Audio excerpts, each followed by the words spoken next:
We have Landon Jackson. This is his second year in a row. He didn't get enough of you guys. He's coming back for more. So he knows the nuances of this room, and we'll get going. We'll go right here in the front row on your left. Hey, Landon, AP Stidham, AP and Kelly, as we see at syndicated radio. What has to be done for Arkansas to get more W's and from the defensive perspective? Really just finish close games, you know. It starts back in January. Workouts, everything like that. You just got to execute, finish those. It's about all the little details. So really in those tight games, we got to do all we can to prevent them from getting first downs and really just dominate line of scrimmage, play as a unit, and get the job done. Left side, back row. Dan Peck, ESPN 106.7 in Auburn. Welcome back. Thank you. The last season, the ending of last season was difficult for you guys. What was it like in the locker room as a leader, holding the team together and keeping guys focused on the task? Yeah, no, that's when it gets tough, and that's when you need a lot of leaders, and I think we got that this year. I think overall there's a bunch of us who can really keep the team together when adversity hits, because we can go undefeated this season. Adversity's going to hit at some point. So we just got to stay together and find ways to bring other guys on the team up and, really just battle back that adversity. Right side, fourth row. Hey, Landon. Michael Bronner, WNSP in Mobile. He talked about leadership, and you talked about leadership with Coach Pittman specifically. When a season ends the way it did, how does he go about getting you guys to buy back in new and old players from the last year's team? Really when – you got enough players on the team that realize it's not just on one person. It's not just on Coach Pittman. It's not just on an offense, a defense. It's the whole thing. There's ways all of us could have been better last year, and I feel like a lot of guys on our team understood that and kind of accepted that, and we're like, yeah, we got to be better. And, we all just realized we had to be better, and I feel like we've done all the things we need to do in this offseason to really better our season. On here, left side, third row. Hey, Landon, Courtney Machani, TSTV Sports out of Austin, Texas. In high school football news, four-star recruit Lance went to the Texas Longhorns. How does it feel for the Texas Longhorns to join the SEC and that you have a brotherly rivalry with your brother? Yeah, no, it's big time. I think Texas is a really great school. They're a powerhouse football team every single season. And SEC is the best level of football at the college level. And, I feel like they're really going to make our confidence stronger. And, I basically told Lance, that I love their coaching staff. That's a great school for you to play for. We'll go back on the fourth row. Landon, you really took over that Alabama game last year. You guys were about a hair away from completing a comeback and winning. Alabama had some offensive line issues early in the season. Is that something you can kind of feel from your side, or is it just, hey, I came out and played my best game possible today? A little bit of both. I just studied film and found a few weaknesses and tried capitalizing on those weaknesses. I feel like overall, they had one of the best units in the country last year. They just had a few little problems, but every team has problems at some point.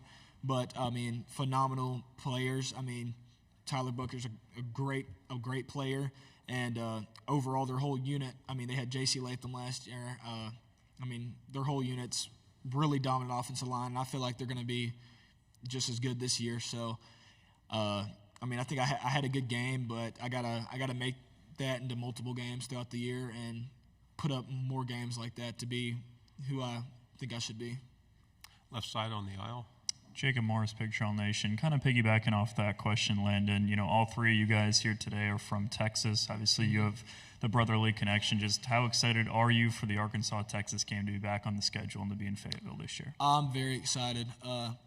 Talking to some not former players, but players on the team who were here for that last Arkansas-Texas game, they were like, man, that environment was something else. So I'm excited for it. I'm ready for that game. I know a few players on Texas's team, so it'll be a good rivalry to continue happening.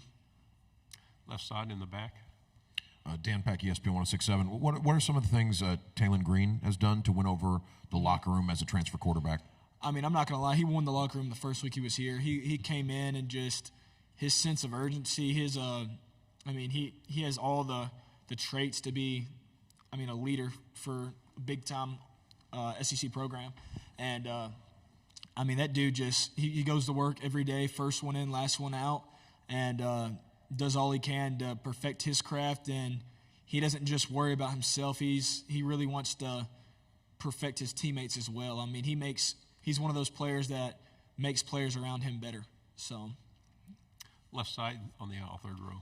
Yeah, Joseph Duffy, TSTV Sports in Austin. Being a Razorback, you have the opportunity to play in two different stadiums, two different home stadiums, that is. Can you speak about how unique that is, like as part of the Arkansas football program, and do you have a preference for a stadium at all? Oh, yeah, no, it's pretty cool. We go down to Little Rock for a game every year, and I think it's great for the state. A lot of families from South Arkansas that, I mean, just don't have the time or the money to drive up to Northwest Arkansas to watch us play are able to go to Little Rock Stadium and watch us, and I mean, really be there to support us. And but yeah, I mean, love our stadium up in Fayetteville. There's nothing like it, and ready to get to it. Stay on the third row. Kind of going off different stadiums, the A&M Arkansas game has always been, or since you've been there, in that neutral site in Dallas. Do you enjoy playing in those kind of venues and having the neutral site? And you know, this is the last year of it, so maybe you won't see it, but in the future they'll get to move back to. Honestly, my preference would be no neutral sites. I'm big on. I really like home games, and I love away games. I either love the crowd hating me or loving me. You know, I don't like the mixed vibe. You know, so I'm big on. I love going somewhere and running out the tunnel and getting booed. It makes you work a little bit harder, but I also love running out the tunnel and just seeing my whole fan base. So I prefer it like that than neutral sites. Front row.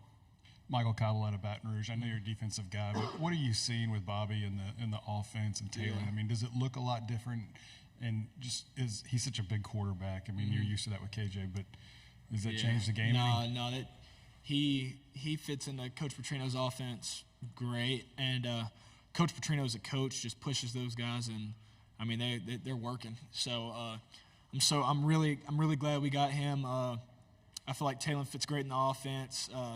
He's the type of quarterback that I feel like every team Coach Petrino's had that's been very successful, he's had a quarterback that plays the way Taylor plays, and I think that's one thing I'm really excited to see this season. Final question in the back. Hey, Cam Durr, WFF 48 in Huntsville. You guys are heading to Auburn this season, played at Alabama last year. As far as environment goes, which stadium or fan base is harder to play in front of?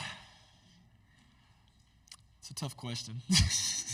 I mean, I like playing at both. I don't know which one to say is really tougher because I've performed better at Alabama's, but at the same time, I feel like Alabama's fan base is a little bit more wild.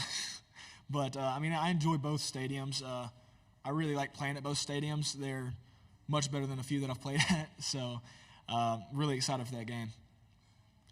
Great job. Thank you very much. We'll take you next year if you want.